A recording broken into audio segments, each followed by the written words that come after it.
अक्सर पेशेंट्स जिनको लगता है कि उनको कमज़ोरी हो रही है और उनको ताकत की ड्रिप की ज़रूरत है, वो किसी भी अताई डॉक्टर के पास जाते हैं और ख़ुद ही फ़रमाइश करते हैं कि हमें ताकत की ड्रिप लगा दी जाए, और अताई डॉक्टर भी उनको ताकत की ड्रिप्स, इस किस्म की ड्रिप्स लगा देते हैं, जो कि बाज़ार में अगर आप ख़रीदें तो ये कुल मिला के आपको 250 से 300 के अंदर मिल जाती है, और किसी भी अताई डॉक्टर के पास आपको ये 1500 से लेके 2000 रुपए की पड़ जाती है। अब इस कभी भी अगर किसी पेशेंट को कमज़ोरी महसूस हो रही है तो क्या इन ड्रिप्स का कोई फ़ायदा हो सकता है? तो उसका जवाब है बिल्कुल नहीं, क्योंकि आपके जिस्म में ये उसी वक़्त तक रहती हैं जब तक ये चल रही हैं, और जैसे ही ये इन्फ्यूज़न ख़त्म होती है तो ये यूरिन के ज़रिए, पेशाब के ज़रिए आपके जिस्म से ख़ारिज हो जाती हैं, और इनका जिस्म के ऊपर कोई इफ़ेक्ट नहीं होता।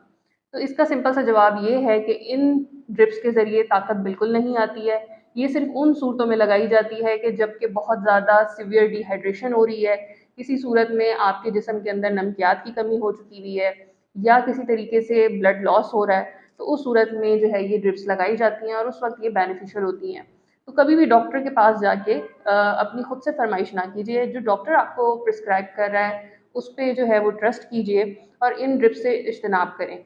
जो पेशेंट्स ओरली इनटेक ले सकते हैं, मुंह के ज़रिए खुराक ले सकते हैं, वो अपनी खुराक को बेहतर करें। जिन पेशेंट्स की जो है वो मुंह के ज़रिए खुराक नहीं ले सकते, उनके फिर डिफरेंट तरीके हैं जिससे डॉक्टर जो हैं उनको खुराक पहुँचाने की और न्यूट्रिशन पहुँचाने की कोशिश करते हैं। तो वो डिफरेंट चीज़ें होती हैं, डिफरेंट सिचुएशन होती है, कंडीशन होती है, सिनेरियोज़ होते हैं। तो इस वजह से खुद से जाके कभी भी फरमाइश ना करें और ऐसी ड्रिप्स को लगाने से परहेज़ करें, क्योंकि इससे आपको ताकत पहुँचे ना पहुँचे, आपकी जेब को ज़रूर नुकसान पहुँचता है।